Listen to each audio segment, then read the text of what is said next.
Okay, so you want to own a bike shop. Rows of gleaming frames catching the afternoon light, the smell of rubber and chain grease, regulars stopping by just to talk gear, a weekend group ride that starts right outside your front door. You picture yourself as the person who got the whole neighborhood into cycling, running a shop that feels more like a clubhouse than a retail store. That's the picture. Here's what that picture doesn't show you.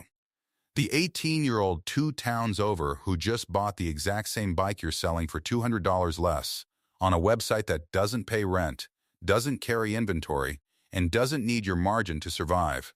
The 4 unsold bikes sitting in your back room from last season because the manufacturer released new colorways in March, and yours are suddenly last year's model.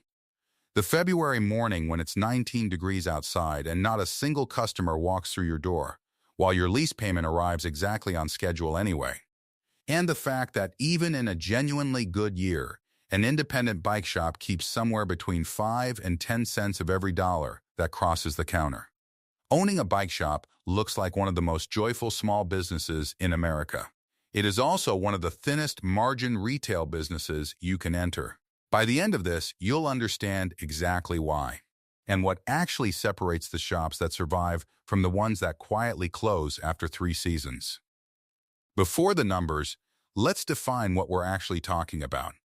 Because Bike Shop covers a few genuinely different business models. There's the full-service independent shop, sales and repairs under one roof, the classic version most people picture when they dream about this. There's the high-end specialty boutique, focused entirely on premium road or mountain bikes for serious enthusiasts. Fewer transactions, but a much higher price point per sale. There's the branded concept store, owned or licensed directly by a manufacturer like Trek or Specialized, which gets better wholesale pricing and marketing support because it's essentially an extension of the factory rather than an independent reseller. And there's the growing e-bike specialist model, built almost entirely around electric bikes, currently the fastest growing and highest ticket segment in the entire industry. This script focuses on the full-service independent shop, the one most first-time owners actually open, and the one where the margin pressure we're about to walk through is felt most directly. The startup number, and why it's wider than you'd expect. Opening a bike shop can realistically cost anywhere from around $50,000 for a small, modest operation up to $450,000 for a larger, well-located, full-service store. And that range exists for a specific reason. Unlike a restaurant or a gym, almost every dollar you spend up front on inventory is still sitting on your shelves as unsold product until a customer actually buys it. Location matters enormously here, and it creates the same trap we've seen in other businesses. A cheap storefront in a low-traffic strip mall might cut your rent in half, but it also cuts the number of cyclists who walk past your window in half. And in a business built on impulse walk-ins and local community reputation, foot traffic is not a nice-to-have. It's the entire marketing budget. Commercial retail space suitable for a bike shop commonly runs $35 to $55 per square foot annually in a decent metro area, and a shop needs real square footage, easily 2,500 square feet or more once you account for showroom space, a repair service bay, and backroom storage for inventory that hasn't sold yet.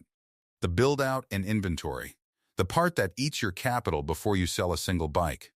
Leasehold improvements, the plumbing, ventilation, heavy-duty flooring, and specialized bay construction needed to actually run a repair shop, not just display bikes, commonly run $100,000 to $175,000 for a serious 2,500 square foot build-out. Then comes the single largest and most nerve-wracking expense, initial bicycle inventory. The National Bicycle Dealers Association benchmarks a well-stocked shop at somewhere between 75 and 150 bikes on the floor at any given time, and depending on your mix of entry-level, mid-range, and premium e-bikes. That inventory alone typically costs $30,000 to $120,000, with some higher-end shops pushing well past $200,000. Add another $10,000 to $50,000 for parts, accessories, helmets, locks, tubes, and the basic tools and equipment every repair bay needs, plus a modest budget for point-of-sale software and initial signage. Here's the detail most new owners don't realize until they're deep into it. Many shop owners finance that bicycle inventory through manufacturer floor plan credit lines, essentially a zero-interest loan for the first 3 to 6 months while the bikes sit on your floor. It sounds generous, and it is, right up until those bikes don't sell within the promotional window. At that point, interest charges kick in on inventory you're still trying to move, and next year's models are already arriving from the manufacturer, quietly turning your current floor stock into last year's clearance rack. The operating costs. The bills that don't care what season it is. A modestly sized, well-run shop's baseline monthly overhead, rent, insurance, utilities, and a lean staff commonly runs somewhere around $20,000 a month before a single bike is sold, or roughly $240,000 a year in fixed costs the business has to clear no matter what. Staffing is a specific challenge here, because a shop needs two different skill sets under one roof: sales staff who understand the product and can build a relationship with a customer, and trained mechanics who can actually true a wheel or bleed hydraulic brakes correctly. And qualified mechanics are not interchangeable, easily replaced labor. And then there's the cost that quietly defines this entire industry more than any other single number: seasonality. In most of the country, the bulk of bike sales happen in a 5 to 6 month window from spring through late summer. Winter doesn't just slow business down. In much of the country, it nearly stops it entirely, while the rent, the staff, and the loan payments keep arriving in January exactly the same as they do in June. A shop has to earn essentially a full year's worth of fixed costs inside, roughly half a year's worth of meaningful foot traffic. The revenue model and the uncomfortable math hiding inside it.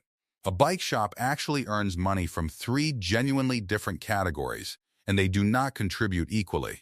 Bike sales themselves, the transactions customers actually walk in for, typically carry gross margins of only 30 to 40%, and that's before you account for the fact that a customer can, and often does, check the exact same model's price on their phone while standing in your showroom. Parts and accessories, tubes, locks, lights, apparel carry stronger margins, often in the range of 40 to 50%, and turn over faster than a full bike does. But the real profit engine of this business is repair and service work. Labor-based repairs commonly carry gross margins of 50 to 70%, because the primary cost is a mechanic's time, not an expensive wholesale product competing against an online price. Let's build a realistic scenario for a modest, well-located independent shop. Say you sell 25 bikes a month at an average price of $700. That's $210,000 a year in bike sales alone. Add parts and accessories revenue of roughly $10,000 a month, $120,000 a year. Add service revenue of about $7,500 a month, $90,000 a year. Total realistic annual revenue, around $420,000. Now apply blended gross margins across that mix, roughly 40% once you weight the low-margin bikes against the higher-margin parts and service, and your gross profit lands around $168,000. Subtract your $240,000 in annual fixed overhead, and in a genuinely average year, a shop like this is running close to break even. Sometimes a modest loss, sometimes a modest profit, which lines up exactly with the industry-wide figure. Independent bike shops typically net somewhere between 5 and 10% of total revenue in a good year. On a $420,000 shop, that's $21,000 to $42,000 a year in actual owner profit, against an initial investment that could easily have run $250,000. Now here's where the volatility actually lives, and it's a different kind of risk than the land-based businesses we've covered before. Because a bike shop's biggest threat isn't weather or a competing landowner, it's price transparency. A customer standing in your store holding the exact bike they want can open a phone and see 3 other retailers selling the identical model for less, sometimes significantly less, because a warehouse-based online seller carries none of your rent, none of your staff, and none of your showroom overhead. This compresses bike sale margins constantly, and is the single biggest reason smart shop owners try to shift their business mix towards service and accessories, categories where a local relationship and same-day convenience genuinely beat a shipping box. Seasonality compounds this risk directly. A rainy spring that pushes your peak season back 6 weeks isn't a delay. It's 6 weeks of fixed costs with almost no matching revenue in the exact months you were counting on to fund the slow winter ahead. Then there's the floor plan financing trap we mentioned earlier. Inventory that doesn't sell in the promotional window quietly becomes an interest-bearing liability. And a shop that overordered ambitiously for a season that underperformed can find itself paying interest on bikes it's now discounting just to clear the floor for next year's models. And the entire category is genuinely discretionary spending, which means in any broader economic downturn, a bike purchase is one of the first things a household postpones, making this business meaningfully more exposed to recession than something people consider a necessity. Who actually wins in this business? And it's rarely the shop competing purely on hardware. Large branded concept stores, the ones directly tied to a manufacturer like Trek, capture better wholesale terms and marketing support because they're functionally an extension of the brand's own factory rather than an independent reseller marking up someone else's product, which is a structural advantage a standalone independent shop simply cannot replicate. On the independent side, the shops that survive long-term are almost always the ones that stopped treating the bike sale as the profit center and started treating it as the entry point into a years-long service relationship. A customer who buys a bike from you doesn't just generate that 30% margin transaction. They generate years of tune-ups, tire replacements, and accessory purchases at 50+% margins if you build the kind of shop they want to keep coming back to. The shops that quietly struggle are usually the ones that compete purely as a lower-cost hardware seller, a fight they were never going to win against a warehouse with no rent to pay. Let's put real numbers next to two scenarios for our modest independent shop. The good year, an early warm spring extends your selling season by a full month. The e-bike trend pushes your average sale price up as more customers opt for higher-ticket electric models, and strong word of mouth keeps your service bay booked most weeks. You sell 300 bikes across the year at an average price of $750. That's $225,000. Accessories revenue hits $140,000, service revenue reaches $110,000, total revenue $475,000. Blended gross margin holds at a healthy 42%, gross profit around $199,000. Fixed costs stay controlled at $240,000. Net profit for the year, a modest but real $34,000. The bad year, a cold, wet spring delays your season by 6 weeks, and a new big-box sporting goods store opens 15 minutes away, undercutting your bike prices and forcing you to discount just to move floor inventory before next year's models arrive. You sell only 180 bikes at a compressed average price of $650, $117,000. Accessories fall to $80,000 as fewer new bike owners walk through the door. Service revenue drops to $70,000 since fewer active riders means fewer tune-ups. Total revenue, $267,000. Discounting compresses your blended margin to 32%, gross profit around $85,000. Your fixed costs barely move, still around $235,000, because rent and staff don't shrink just because sales did.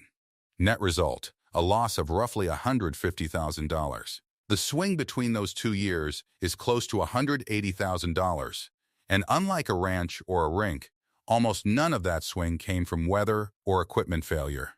It came from price competition and timing, the two forces that define retail far more than they define land-based businesses. So, does owning a bike shop make sense? The honest answer is that this is a fundamentally different kind of business than the land-heavy operations we've covered before, because there's no underlying real estate quietly appreciating in the background to soften a bad year. What you have instead is inventory that depreciates the moment a newer model ships, and margins that get squeezed every single day by a competitor who doesn't need to keep the lights on in a physical showroom. The people who make this work long-term are the ones who stop trying to win a price war they were never built to win, and instead built the kind of shop a customer trusts enough to bring their bike back to, year after year, for the service work that actually pays the bills. The dream of the shop full of gleaming frames and Saturday morning group rides is real. Plenty of owners build exactly that community. The economics behind it are considerably thinner than the showroom suggests. And the owners who last are the ones who understood, before they signed the lease, that they weren't really opening a bike store. They were opening a relationship business that happens to sell bikes at the door to get people inside.